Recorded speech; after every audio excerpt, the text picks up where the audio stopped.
Okay, so since we last met, we set our goal. I'm going to go through our goal, make sure that we're comfortable with our goal and that it sounds about right. So we have by 4 weeks. Our starting was in the 20th of October, but I think we'll probably stretch through till the end of December, just kind of depending.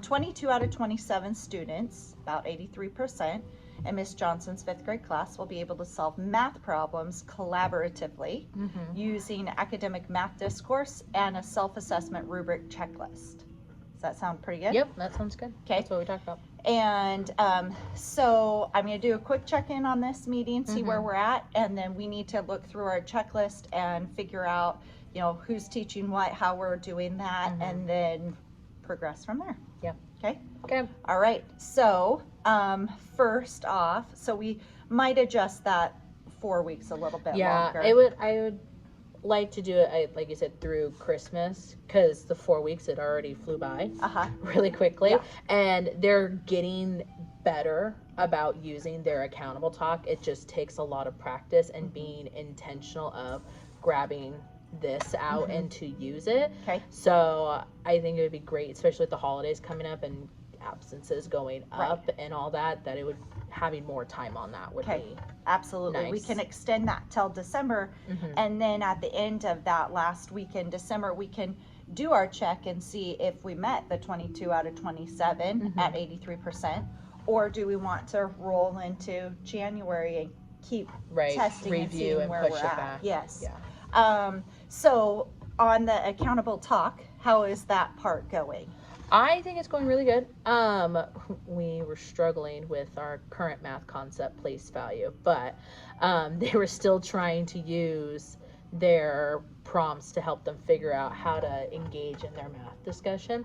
But I've also been noticing that they're taking what we're doing in math and they're applying it to reading. Like today, we were doing a compare and contrast for point of view, and I had like 3 out of my 5 groups that were intentional about using the I agree with you because, and then some were like, I can see where you're getting that from, but I disagree because that doesn't align with what this column's talking about. So it was really cool to hear some of the kids pulling that out and using it not just during math, but to see it in other parts of their day too. And that's what we hope, is that you can get that language going in other parts and hear that, because it'll start trickling out. Yeah, and so that's what I'm noticing, but it's been helpful in math when we're having story problem conversations, or even with place value. For whatever reason, that was a very hard concept last week, but they were still trying to figure out where did you find that answer, and to have that.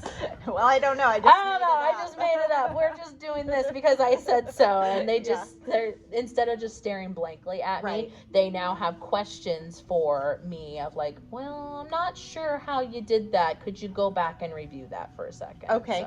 So do you feel like you're getting more engagement? I think so. From the math class. Yeah, I think so, because especially with my language kids, they have the verbiage now to communicate the confusing thoughts in their head of help.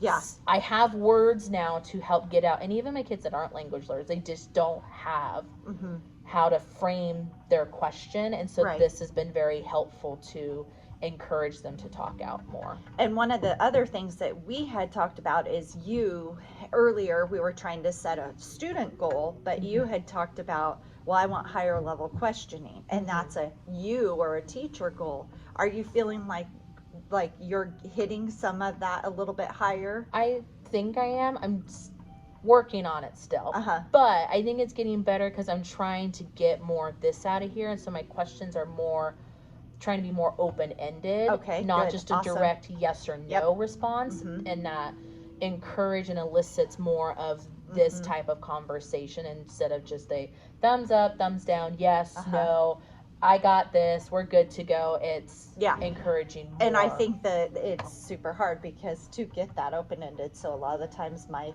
back pocket one has why. Yeah. And then it's like, I did that one too. You gotta did that figure it today. out. They're like, they picked out a text Evans. It wasn't math right, but they picked out text Evans. Like, well, why? Why are you picking that? Well, because of this. Why? And I was just like, come on, give me more. Right. Give me more than just Because Uh-huh. give me more. Or even it's 4 plus 4. Well, how do you know that? Yeah. Why? What strategy did you use? So, going through all those other things. Yeah. Okay, so we need to set up our self-assessment rubric checklist and make sure that we're following through on that part too. I know that you had set this up of student name. It looks really nice.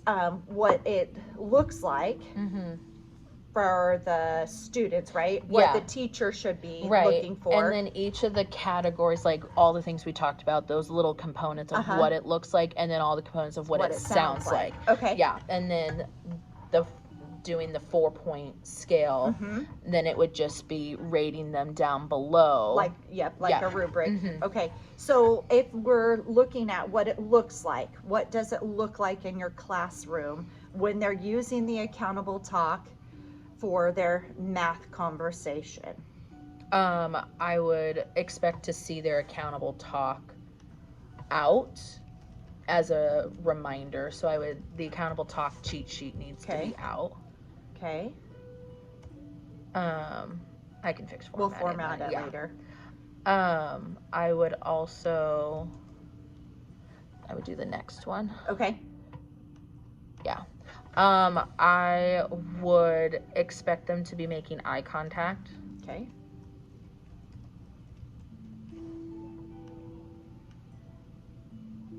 So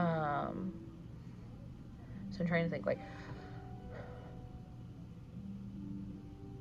because I'm thinking like active listening, but I'm trying to like define what is active listening. Like maybe a nod of our head, or maybe like talking through the problem. Because it's like I know what it is, but trying to like break down, so that kids know, like when I'm saying active listening of like the nodding their head, or like some sort of verbal or non-verbal, even of like pointing to things on their paper, following along, something like that, so that I know that they're engaging in what their peers are saying. Okay, perfect. And then I would expect to see their math notebook or paper, whatever they're working on, is out and in front of them, ready to be written on or filled out with, not just passively sitting there with nothing open or in front of them. We definitely want that. Okay. So, maybe over here, because going back, this would be nodding head, nonverbal. Okay, because what does it sound like? So, it sounds like one person talking at a time. Oh, I like it. Oh, boy. Okay.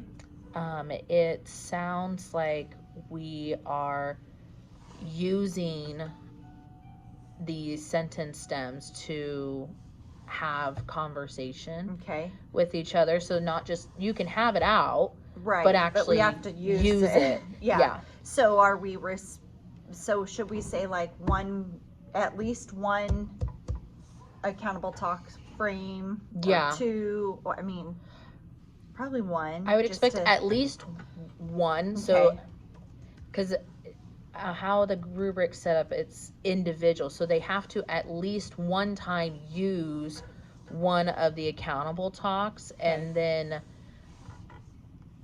as we go, we can adjust the rubric of in this discussion you need to be using 2. So if you at least like one agree today and explain or something.